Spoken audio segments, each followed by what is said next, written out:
जाती है।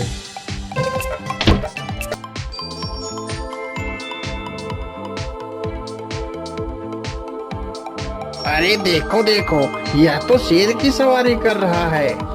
अरे हाँ, सच में ये तो शेर की सवारी कर रहा है। इसे तो डर भी नहीं लगता है। अरे उधर तो देखो जरा, यह आदमी कितना बहादुर है। यह आदमी तो शेर की सवारी कर रहा है। जिस शेर को देखकर हमारी धोती आगे से गीली और पीछे से पीली हो जाती है, यह तो उसकी सवारी कर रहा है। ये गांव के लोग भी ना पागल हो गए हैं जो इस गधे को शेर, अरे बाप रे, यह तो सच में एक शेर है। हे भगवान, मेरी रक्षा करो, शेर तो मुझे खा ही जाएगा। राम राम राम राम राम, अब क्या होगा? इस शेर से कैसे बचूं? अरे यह तो एक बरगद का पेड़ है। यही अच्छा मौका है, जल्दी से इस बरगद की जड़ पकड़कर ऊपर चढ़ जाता हूँ।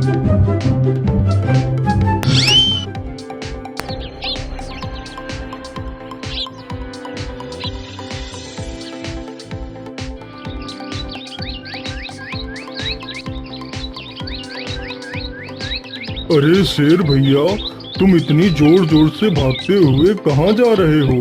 आप तो बहुत डरे हुए लग रहे हो।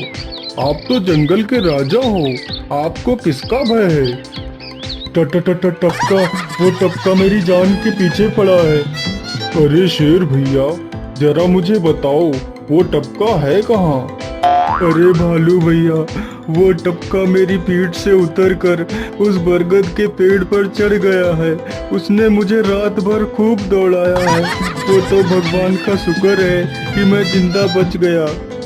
चलो शेर भैया, मुझे उस टपके के पास ले चलो, जरा मैं भी तो देखूं आखिर ये टपका है कौन। अरे नहीं भालू भाई, बड़ी मुश्किल से तो मेरी जान बची है। मैं अपनी जान फिर जोखिम में नहीं डालूंगा। तुम्हें जाना है तो जाओ। अच्छा, ठीक है शेर भाई, तुम यहीं रुको, मैं अभी बरगद के पेड़ पर देखकर आता हूँ आखिर ये टपका है कौन। जाओ जाओ बच्चों, जब वो टपका तुम्हारे ऊपर हावी होगा तो पता चलेगा। अरे कहाँ है यह टपका जिसने राजा जी की हवा टाइट कर दी? चलो इस पेड़ पर चढ़कर देखता हूँ।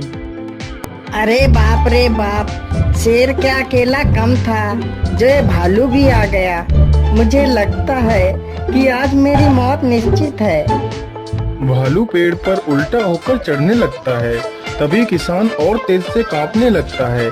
कांपने की वजह से किसान के हाथ से छड़ी छूट जाती है और उल्टा होकर चढ़ रहे भालू के पिछवाड़े पर जा लगती है।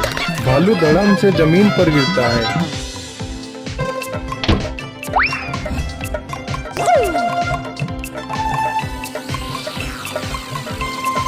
मुझे लगता है अब शेर और भालू दोनों भाग गए हैं। चलो अब जल्दी से यहाँ से निकल लेता हूँ। सारे राज्य में यह बात फैल गई कि हरिया किसान बहुत ही बहादुर है और वह शेर की सवारी कर लेता है। धीरे धीरे यह बात राजा तक पहुंच गई।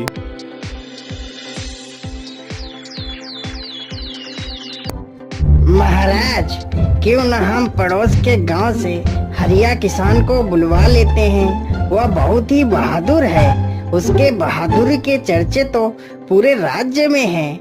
मुझे पूरा विश्वास है वह इस काम को जरूर कर सकता है। वह इस दुष्ट शेर को जरूर पकड़ लेगा।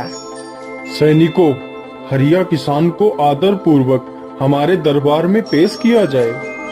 महाराज, आपने हमें याद किया। बताइए क्या बात है? मालिक, हमसे कोई भूल हो गई क्या मालिक? नहीं नहीं हरिया, तुमसे कोई गलती नहीं हुई है। यह कुछ लोग पड़ोस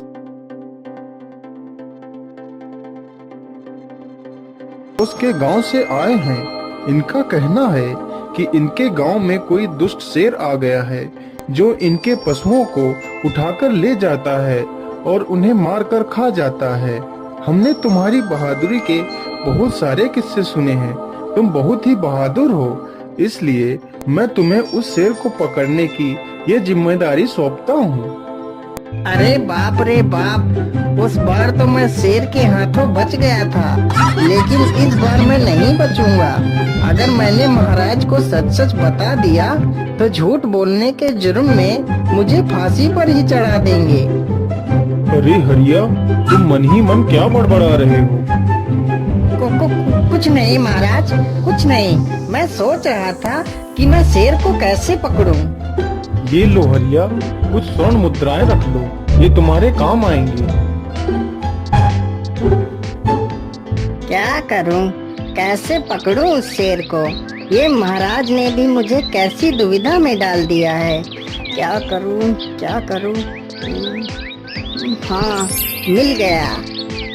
फिर हरिया बाजार से एक रस्सी और एक जाल तथा एक बकरी खरीद कर लाता है। चलो जल्दी से, मैं यहाँ पर एक गड्ढा खोद देता हूँ।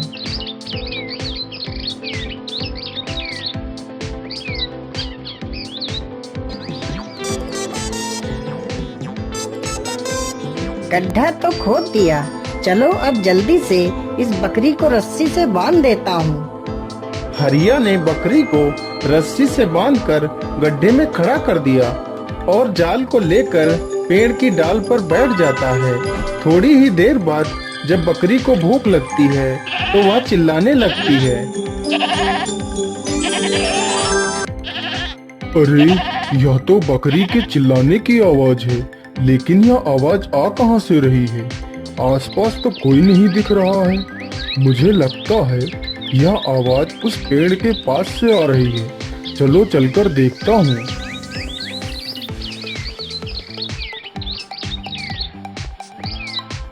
अरे वाह, आज तो शिकार मेरे पास खुद चलकर आ गया। शेर तुरंत ही बिना देर किए हुए गड्ढे में छलांग लगा देता है। तभी किसान तुरंत ही बकरी को ऊपर खींच लेता है और जाल को गड्ढे के ऊपर गिरा देता है। शेर गड्ढे में ही फंस जाता है।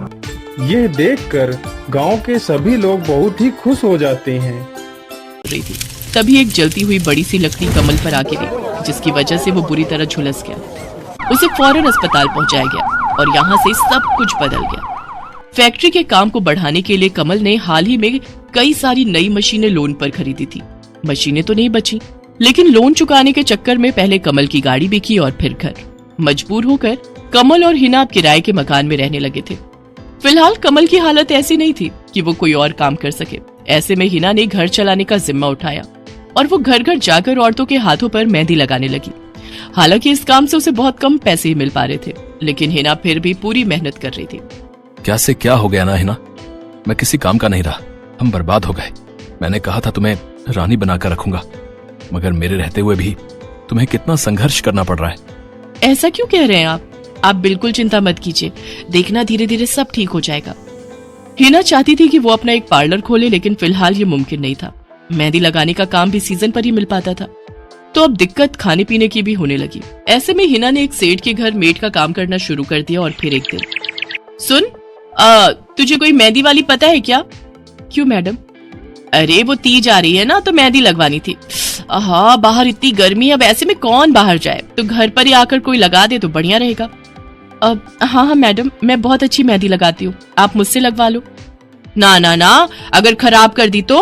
तीज की पार्टी है मेरे यहाँ, मेहंदी तो बढ़िया ही लगवानी है मुझे।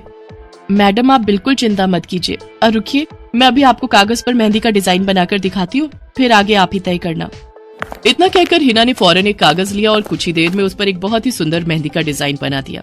और फिर, अरे वाह, ये तो सच में बहुत सुंदर है, बिल्कुल नया और बहुत ही खूबसूरत डिजाइन है। अब तो ये डिजाइन मेरे हाथ पर भी सेम टू सेम लगा देगी ना? हाँ मैडम, आप मुझ पर विश्वास कीजिए, मैं बचपन से ये करती आई हूँ। उस दिन हिना ने पूरे मन से अपनी मालकिन के दोनों हाथों पर मेहंदी लगाई। हिना ने जो डिजाइन बनाया था वो एकदम नया था और सुंदर भी। फिर अगले दिन, नमस्ते साहब, वो आपको कुछ? हाँ, मैं तुम्हारा ही इंतजार कर रहा था। ये कल शिवानी के हाथों पर तुम ही ने मेहंदी लगाई थी ना? जी साहब, मैंने ही लगाई थी। अब कोई गलती हो गई क्या मुझसे? नहीं, ऐसी कोई बात नहीं है, बस ये जानना था तुमसे कि मेहंदी का वो डिजाइन कहाँ से देखकर लगाया तुमने? कहीं से नहीं साहब, वो तो मैंने खुद से सोचा था। मैं कभी कहीं से देखकर डिजाइन नहीं बनाती। अच्छा, अगर ऐसा है तो जरा ये कागज और जरा इस पर एक मोर की थीम पर बेस्ड एक डिजाइन बनाकर दिखाओ। पर याद रहे, डिजाइन बिल्कुल नया होना चाहिए। जी साहब, बस 2 मिनट दीजिए। हिना ने बस कुछ मिनटों के अंदर वो करके दिखा दिया, जिसे देखकर उसका मालिक साहिल मल्होत्रा हैरान रह गया। वाह, सच में कमाल है ये तो। अब तुमने डिजाइनिंग सीखी है क्या कहीं से? नहीं साहब, सीखी तो नहीं, लेकिन मुझे बचपन से ही शौक है मेहंदी लगाने का, तो बस इसीलिए। समझ गया। देखो हिना, तुम्हारा हुनर लाजवाब है और तुम्हें अपने इस हुनर को ऐसे बेकार नहीं जाने देना चाहिए। जी मतलब? तुम्हें पता है ना, मेरी फैक्ट्री में लेडीज कपड़ों के लिए कपड़ा बनता है, लेकिन काफी समय से मैं परेशान हूँ क्योंकि सूट साड़ियों वगैरह के लिए मेरे पास नए डिजाइन्स की कमी पड़ गई है। लेकिन अब लगता है ये कमी नहीं रहेगी। बोलो, बतौर डिजाइनर मेरे लिए काम करोगी तुम? जी साहब, बिल्कुल करूंगी। ये हिना के लिए सपने के सच होने जैसा था। अब वो काम वाली बाई से एक डिजाइनर बन गई। वो साहिल की फैक्ट्री में बनने वाले कपड़ों के लिए हर रोज नए नए डिजाइन बनाने लगी और इसके बाद साहिल के फैक्ट्री में बनने वाले कपड़े की डिमांड काफी बढ़ गई और इसके चलते हिना को भी उसके काम की बढ़िया सैलरी मिलने लगी। हिना अब अपनी कमाई से न सिर्फ अपना घर खर्च चलाने लगी, बल्कि उसने शहर के बढ़िया डॉक्टर से कमल का इलाज भी कराया, जिससे कमल बहुत जल्दी ठीक हो गया और उसने भी काम करना शुरू कर दिया। पर इस सब में पूरा 1 साल बीत गया और एक बार फिर से तीज का त्योहार आया। देखिए तो कैसी लग रही हूँ मैं? बिल्कुल चांद जैसी लग रही हो। हिना ने नई हरे रंग की साड़ी पहनी हुई थी, जो उसने खुद डिजाइन की थी, और वाकई वो उसमें बहुत ही सुंदर लग रही थी। हिना, तुम सच में बहुत बहादुर हो। मैं तो उस हादसे के बाद उठकर खड़ा ही नहीं हो पाता, लेकिन तुमने सब कुछ ठीक कर दिया। तीज का ये त्योहार ही इसलिए है जी, मैं आपको कभी कुछ नहीं।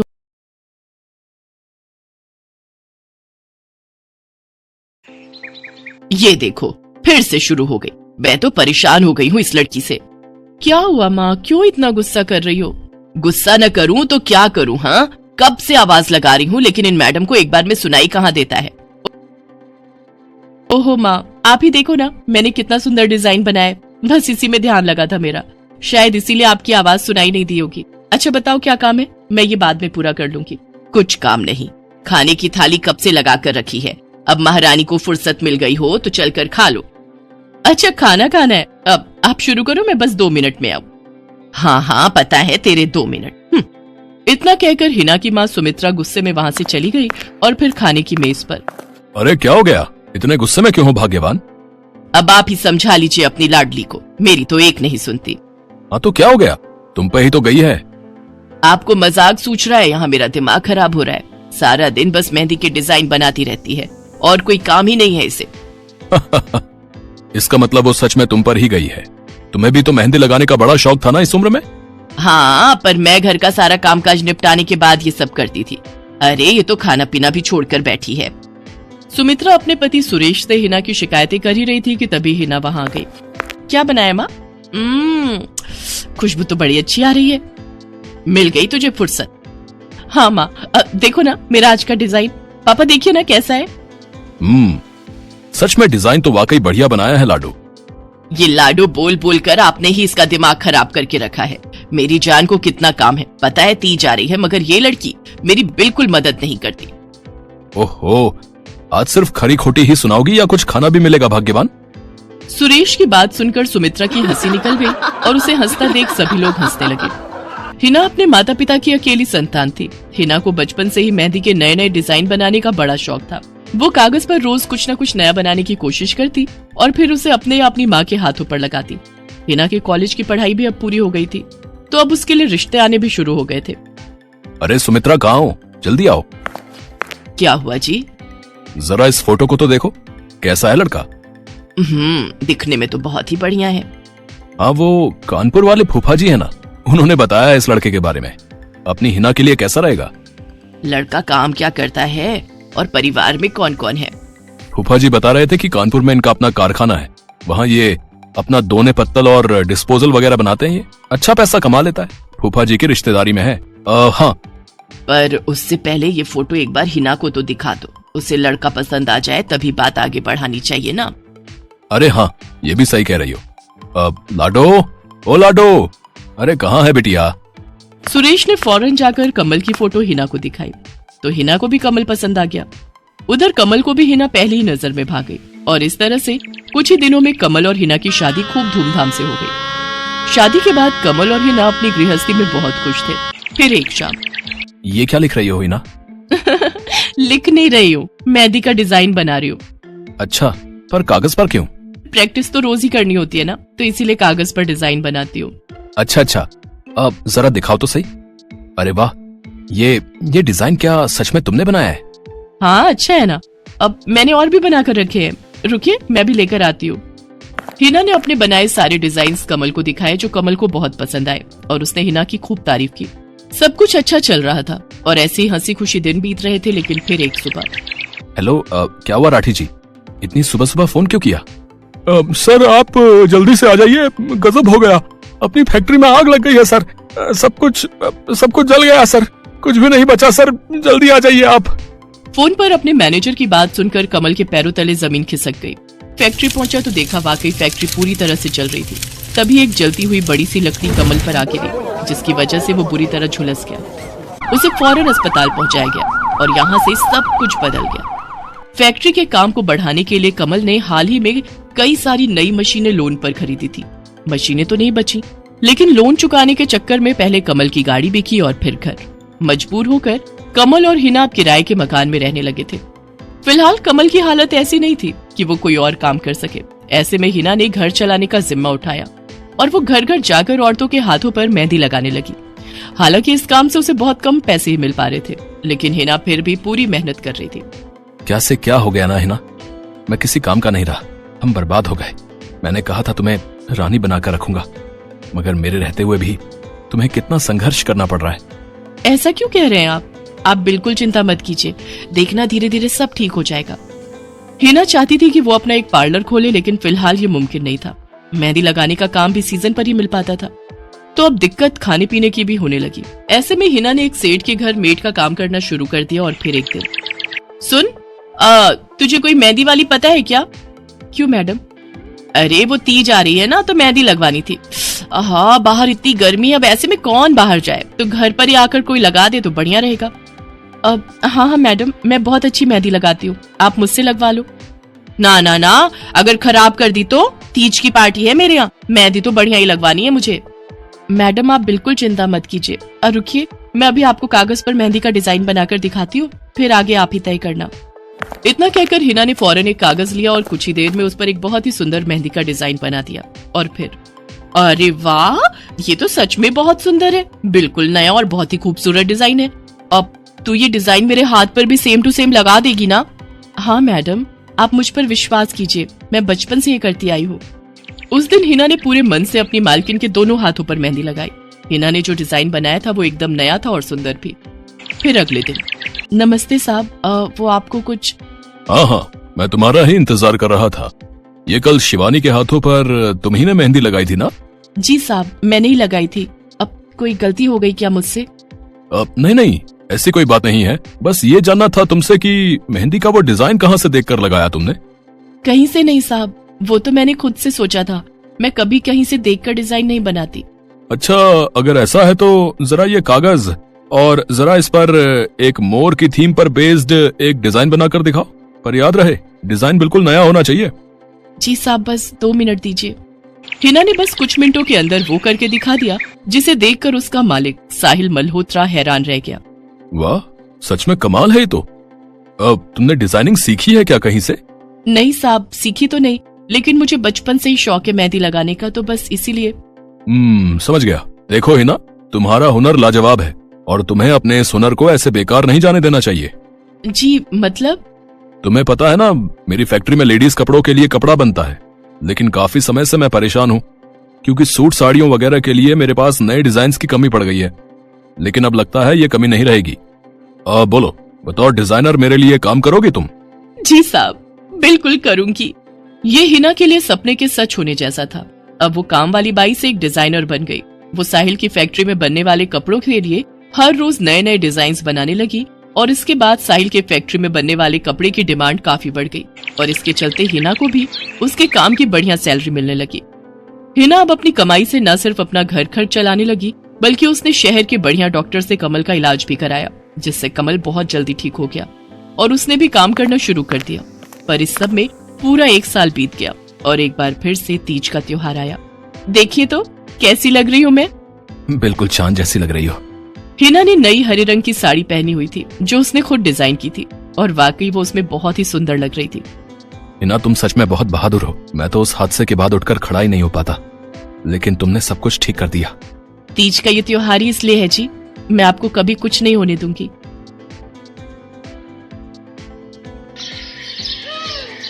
मीरा, ओ मीरा, चल तो जल्दी से आटा गूंथ दे, मैं फटाफट रोटियां सेक दूंगी। नहीं माँ, मैं नहीं गूंथ पाऊंगी, मैंने मेहंदी लगा ली है हाथ पर। क्या? सुबह सुबह तू फिर मेहंदी लगाकर बैठ गई? बड़ी मक्कार है सच में। काम में मदद ना करनी पड़े इसलिए जब देखो मेहंदी लगाकर बैठ जाती है। चल जल्दी से हाथ धोकर आ मेरे पास, मुझे काम पर जाने के लिए देर हो रही है। माँ बस आज कर लो ना, देखो ना मैंने कितनी मेहनत से कितना सुंदर डिजाइन बनाया है। लेकिन जैसे ही उसकी नजर मीरा के हाथों पर पड़ती है, उसका गुस्सा पल भर में गायब हो जाता है। वो मीरा से कहती है, अरे वाह मीरा, तूने तो बड़ी सुंदर मेहंदी लगाई है। हाँ माँ, वो शांति दीदी ने मुझे किताब दी थी कल, उसमें बड़ी सुंदर सुंदर डिजाइन बने हैं, बस उसी में से देखकर लगाई है मैंने। सुंदर है ना? हाँ बहुत सुंदर है। अरे लेकिन मुझे तो ओफो, फिर लगा लिया ना तूने बातों में, पहले से ही देर हो रही है, ऊपर से तू भी मेहंदी लगाकर महारानी जैसे बैठ गई है। माँ तुम इतना परेशान क्यों होती हो? 1-2 घंटे में जब मेरी मेहंदी सूख जाएगी तो मैं घर के सारे काम कर दूंगी। मीरा की बात मानकर कावेरी काम पर चली जाती है। वो एक बड़ी सोसाइटी के घरों में काम करती थी और इसी काम से कावेरी और मीरा का गुजारा चलता था।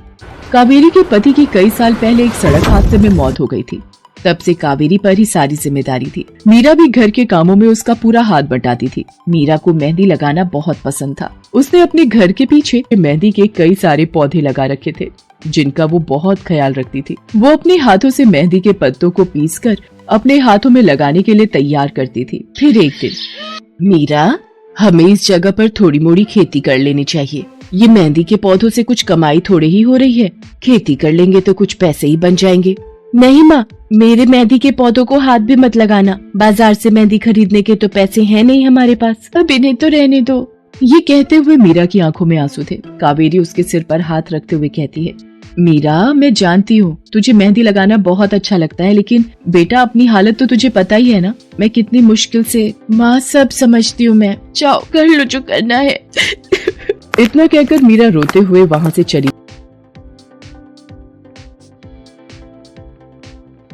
जाती है। कावेरी को उसके लिए बुरा लग रहा था। वो मीरा की मेहंदी के पौधों को कुछ नहीं करती।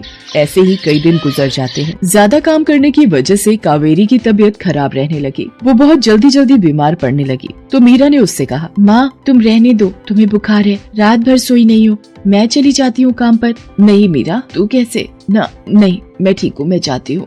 कावेरी जैसे ही उठकर चलने की कोशिश करती है, अचानक उसे चक्कर आ जाता है। मीरा उसे सहारा देकर बिस्तर पर लिटा देती है और उससे कहती है, बस माँ अब तुम आराम करोगी और काम पर अब से मैं जाऊंगी। कावेरी घर पर रहकर आराम तो कर रही थी, लेकिन वास्तव में उसे अच्छे इलाज की भी जरूरत थी, जिसके लिए पैसे थे नहीं। दूसरी तरफ अब हर रोज मीरा काम पर जाती और लौटकर घर के भी सारे काम उसे ही करने पड़ते थे। इस सब में उसे मेहंदी लगाने का बिल्कुल भी वक्त नहीं मिल पाता था।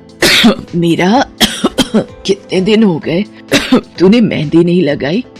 हाँ माँ, बस मन नहीं कर रहा। अच्छा, मेहंदी लगाने का तेरा मन नहीं? मैं सब जानती हूँ। मैंने बिस्तर पकड़ लिया है और मेरी फूल सी बच्ची पर सारे काम पड़ गए हैं। अब बस बहुत हो गया आराम। मीरा जा, तू जाकर मेहंदी लगा ले, आज मैं जाऊंगी काम पर। नहीं माँ, तुम कहीं नहीं जाओगी, मैं कर लूंगी सब। और मैं सच बोल रही हूँ, मैं बड़ी हो गई हूँ, मेहंदी का मुझे शौक नहीं। इतना कहकर मीरा काम पर जाने के लिए घर से निकल जाती है। कावेरी की आंखों में आंसू आ जाते हैं।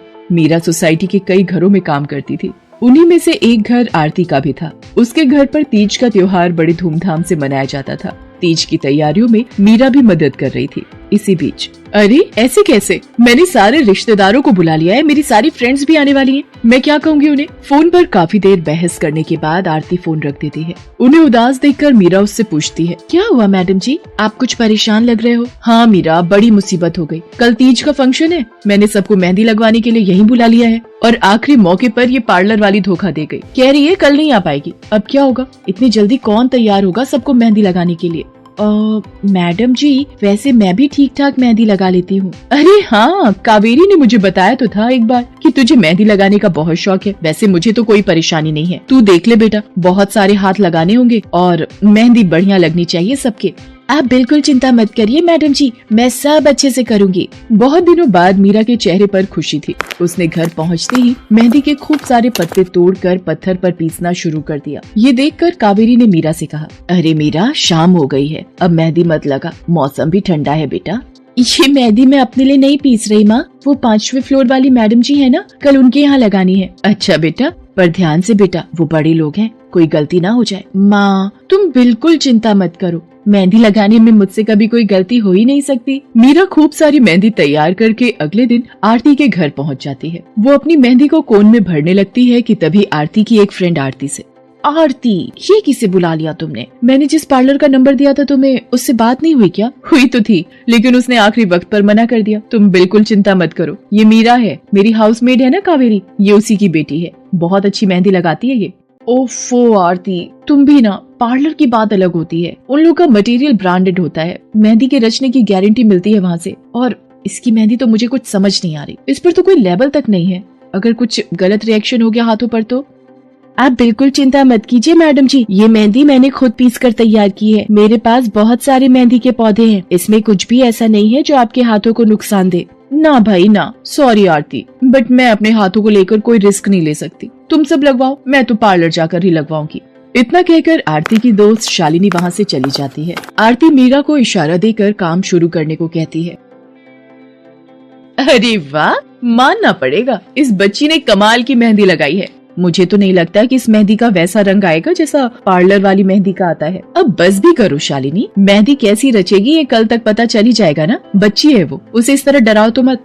अरे मुझे क्या, मेरे हाथ कौन सा खराब होने वाले हैं, तुम ही लोग लगवाओ और तुम ही भुगतना। शालिनी गुस्से में वहाँ से चली जाती है। उसे पूरा यकीन था कि मीरा की मेहंदी रचेगी नहीं, साथ ही हाथों पर उसका गलत रिएक्शन भी हो सकता है, लेकिन जो हुआ वो इससे बिल्कुल अलग। अगले दिन मीरा के घर पर, अरे मैडम जी आप यहाँ, आपने तो आज काम पर आने के लिए मना किया था ना, मैं इसीलिए नहीं आई। हाँ हाँ, कल तुम कितना थक गई थी, इसीलिए मैंने आने को मना किया। मैं यहाँ तुम्हें काम पर बुलाने नहीं बल्कि किसी और काम से आई हूँ, अंदर नहीं बुलाओगी? अरे माफ कीजिएगा मैडम जी, आइए अंदर आइए। आरती को देखकर कावेरी भी बिस्तर से उठकर खड़ी हो जाती है। आरती के साथ उसकी दोस्त शालिनी भी थी। मीरा उन दोनों को पानी देते हुए कहती है, ये लीजिए मैडम जी, मेहंदी तो ठीक से रची ना मैडम जी? ये तुम्हें मैं नहीं, शालिनी बताएगी। फिर शालिनी अपने हाथ मीरा की तरफ बढ़ा देती है। उसके हाथों पर कई जगह छाले पड़े हुए थे। ये देखकर मीरा उससे कहती है, अरे ये क्या हुआ मैडम जी? मैंने तुमसे मेहंदी नहीं लगवाई, उल्टा तुम्हारा अपमान करती रही, उसी की सजा मिली है मुझे। मैंने सबसे महंगे वाले पार्लर में जाकर मेहंदी लगवाई। मैंने उनसे जोर देकर कहा कि मेहंदी का रंग बहुत बढ़िया आना चाहिए। इस चक्कर में उन्होंने पता नहीं क्या क्या मिला दिया मेहंदी में, और मेरे हाथों का ये हाल हो गया। और दूसरी तरफ तुम्हारी मेहंदी, जिसने भी लगवाई उसके हाथों की रंगत ही अलग है। देखो आरती के हाथ देखो जरा।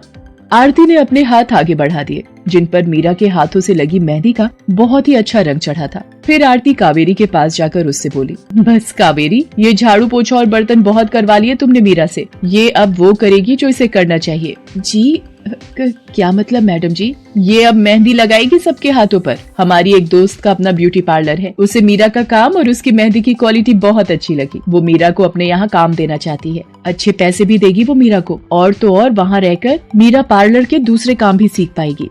आरती की बात सुनकर कावेरी की आंखों में आंसू आ जाते हैं। वो हाथ जोड़कर आरती का शुक्रिया अदा करती है। मीरा भी बहुत खुश थी। अब न सिर्फ वो अपना मेहंदी लगाने का शौक पूरा कर सकती थी, बल्कि अच्छे पैसे कमाकर अपनी माँ का इलाज भी करवा सकती थी।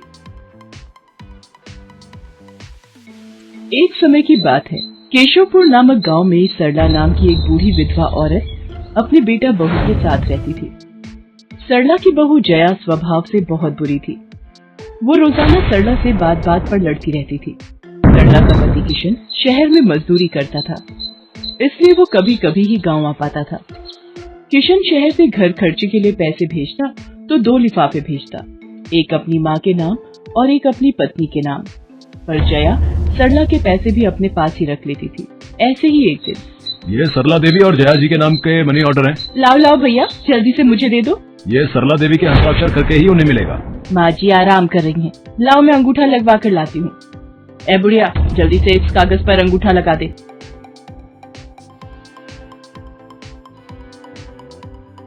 भैया मनी ऑर्डर मुझे दे दो। जया सारे पैसे अपने पास रख लेती है और अपने और बेटे बिट्टू के लिए खाने पीने की चीजें खरीद लाती है। माँ बहुत भूख लगी है।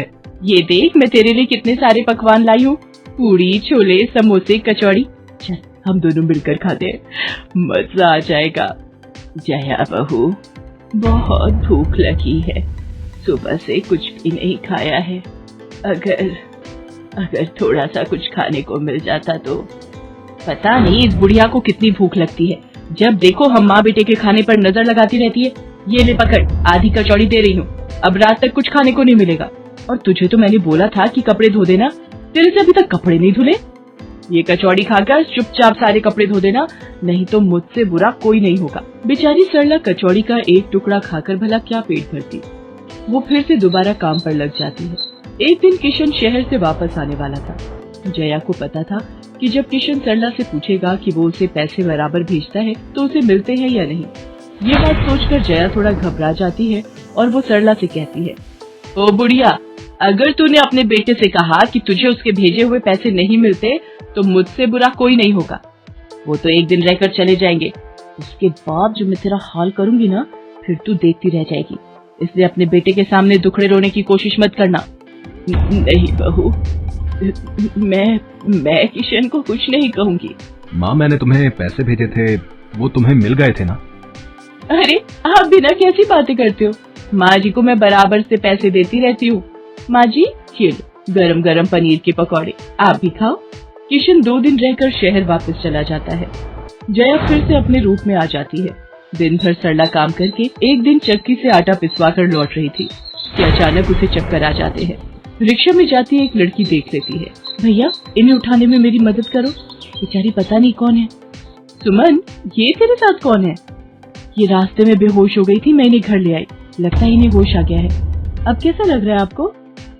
मैं ठीक हूँ बेटी, तुम्हारा बहुत बहुत शुक्रिया बेटी। माँ जी आप इतनी भारी आटे की बोरी अकेले ही उठा कर ले जा रही थी, आपके बच्चे या कोई? सरला की आंखों में आंसू आ जाते हैं, वो रो पड़ती है। माँ जी कोई परेशानी है तो आप हमसे कह सकते हो, मुझे लग रहा है आप बहुत परेशानी में हो। क्या करूँ बेटी, मैं इस जीवन से हार गई हूँ। सरला के दुख का घड़ा फूट जाता है और वो सारा दुख सुमन और बाकी लड़कियों को बताती है। अब इस संसार में जीने की कोई इच्छा नहीं है मेरी। माँ जी ऐसा मत सोचिए, आप जीवन से यूं निराश मत होइए। अब आप अपनी बहू के पास वापस मत जाना, आप यहाँ हमारे साथ रहो। बेटी तुम बहुत अच्छी हो, भगवान तुम्हारा भला करे। तुम लोग यहाँ गांव में रहती हो क्या? जी माँ जी, हम मेहंदी वाली हैं, हम लोग मेहंदी लगाने का काम करती हैं और आसपास के गांव और शहरों में मेहंदी लगाने जाती हैं। क्या मैं भी ये काम सीख सकती हूँ? क्यों नहीं, बिल्कुल, और ये तो बहुत अच्छी बात है, हमारे ग्रुप में आप भी जुड़ जाओगे, मैं आपको मेहंदी लगाना सिखाऊंगी। सरला अब उन लड़कियों के साथ ही रहने लगी और कुछ ही समय में वो बहुत अच्छी मेहंदी लगाना सीख गई। इधर जया सरला के कुछ दिन तक वापस न आने से घबरा जाती है।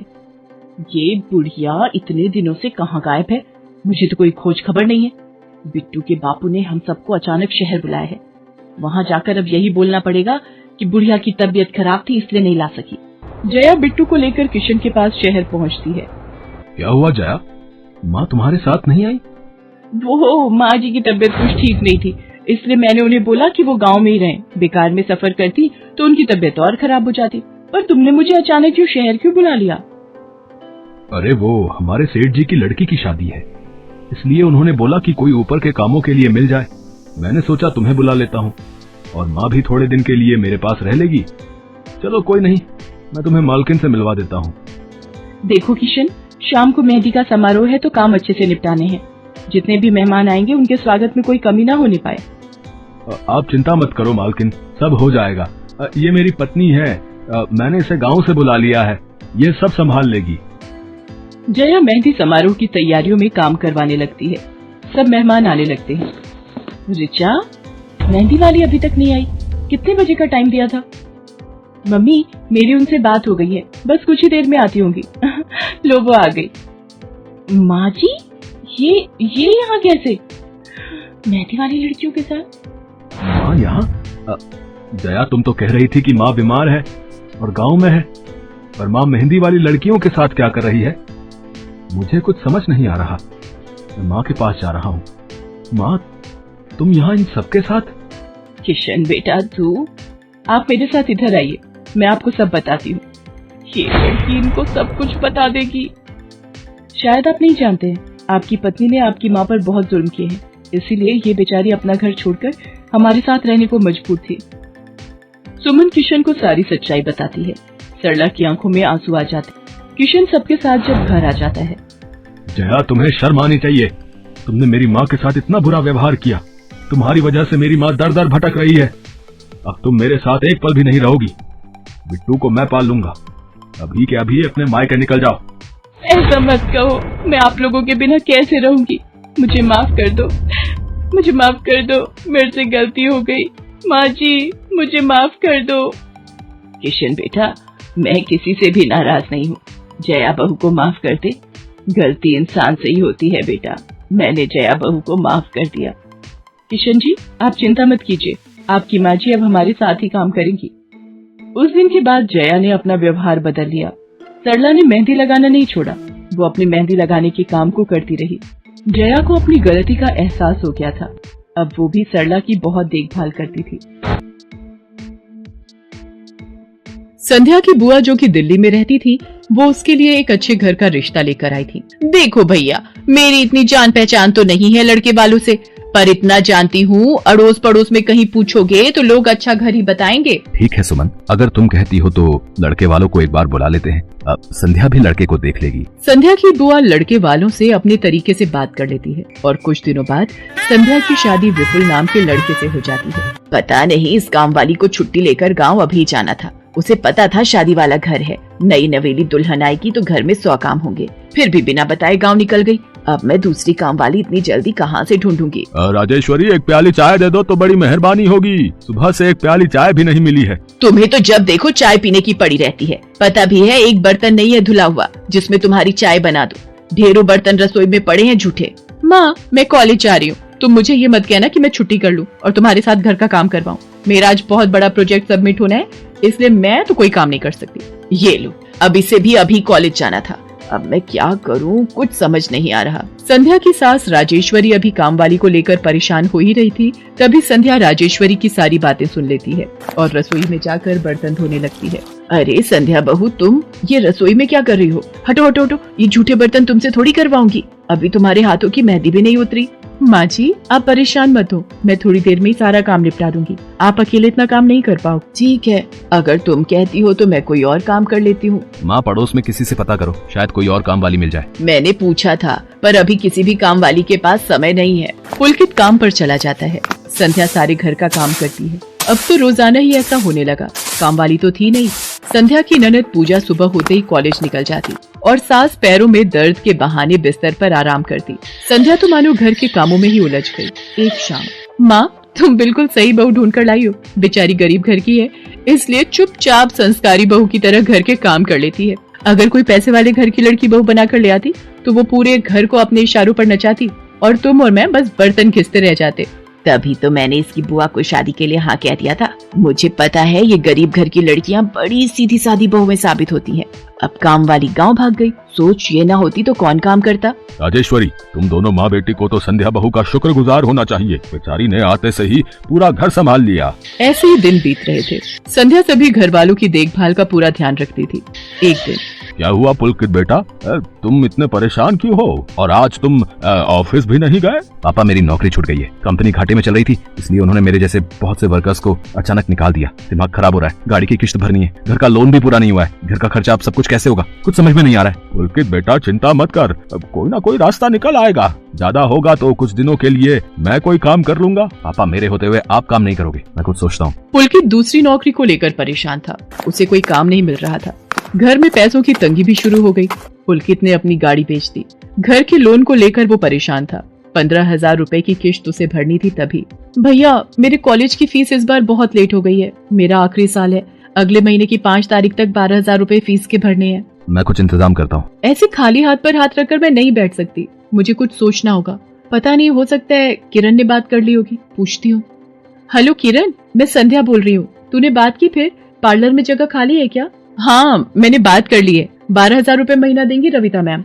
बोल तू हाँ बोलती है तो मैं बात कर लेती हूँ। ठीक है, तू हाँ बोल दे, कम से कम कुछ तो पैसे आ जाएंगे। संध्या पुलकित से पार्लर में मेहंदी लगाने की नौकरी की बात करती है। पहले तो वो मना करता है, पर संध्या उसे समझाती है। पुलकित, मैं जानती हूँ आप परेशानी के दौर से गुजर रहे हो। मैंने आपसे शादी के बाद हर सुख दुख में साथ निभाने का वादा किया था, और आप परेशान मत हो। मैं घर और बाहर दोनों का काम एक साथ संभाल लूंगी। ठीक है संध्या, तुम कल से पार्लर में नौकरी के लिए जा सकती हो। अगले दिन से संध्या सारे घर के काम के साथ साथ पार्लर भी जाती और वहाँ पर पूरा दिन मेहंदी लगाने का काम करती और शाम के वक्त घर आती। संध्या बहुत मेहनत कर रही थी ताकि वो अपने परिवार की मदद कर सके। संध्या बहुत सुंदर मेहंदी लगाती थी। ये बात उसकी सास को तब पता चली जब उसने पार्लर में काम करना शुरू किया। संध्या को पार्लर में काम करते हुए 1 महीना बीत चुका था। पार्लर की मालकिन रविता भी संध्या के मेहंदी लगाने के काम को देखकर बहुत खुश थी। संध्या, तुम सचमुच बहुत मेहनती हो। पिछले 1 महीने में बहुत से क्लाइंट तुम्हारी तारीफ कर रहे हैं और अपनी फैमिली फ्रेंड्स की शादी या सगाई फंक्शन के लिए तुम्हें ही मेहंदी के लिए बुक करना चाहते हैं। और हाँ, ये तुम्हारी सैलरी 12,000 रुपए। बाकी ये तुमने ओवर टाइम भी शादी के सीजन में बहुत किया है, उसके 6,000 रुपए अलग से दे रही हूँ। थैंक यू मैम, आपने मेरे काम की इतनी तारीफ की। मैं तो बस भगवान की कृपा से मेहनत से करती हूँ। संध्या घर आ जाती है और 12,000 रुपए पूजा के हाथ में रखती है। पूजा, ये तुम्हारी कॉलेज की फीस के पैसे, तुम कल ही अपनी फीस जमा कर देना। भाभी, ये तो आपकी मेहनत की कमाई है, आप ये सारे पैसे मुझे दे रहे हो? नहीं नहीं भाभी। पूजा, तुम मुझे अपनी भाभी कहती हो ना, और भाभी तो माँ समान होती है, तो क्या तुम अपनी भाभी माँ के पैसे नहीं लोगी? तुम अपने भैया से भी तो लेती हो ना। फिर मेरे और अपने भैया में फर्क है, मैं भी तो इस घर का हिस्सा हूँ, इसलिए ये पैसे रख लो। मुझे माफ कर दो भाभी, मैंने ना जाने आपके बारे में क्या क्या गलत सोचा। पुलकित को भी दूसरी नौकरी मिल जाती है। अब संध्या और पुलकित दोनों मिलकर काम करते थे। राजेश्वरी और पूजा भी अब संध्या की घर के कामों में बहुत मदद करती थी। परिवार में खुशियाँ फिर से लौट आई थी। वो कांटे जाके फंसी जलपरी की पूंछ में। हरी और रवि दोनों अपने छड़ी को दोनों दिशाओं में खींचने लगे और वो जलपरी पानी के ऊपर आने लगी। पलाशपुर और केतक नगर, इन दोनों गांव के बीच से बहती है गंगा नदी।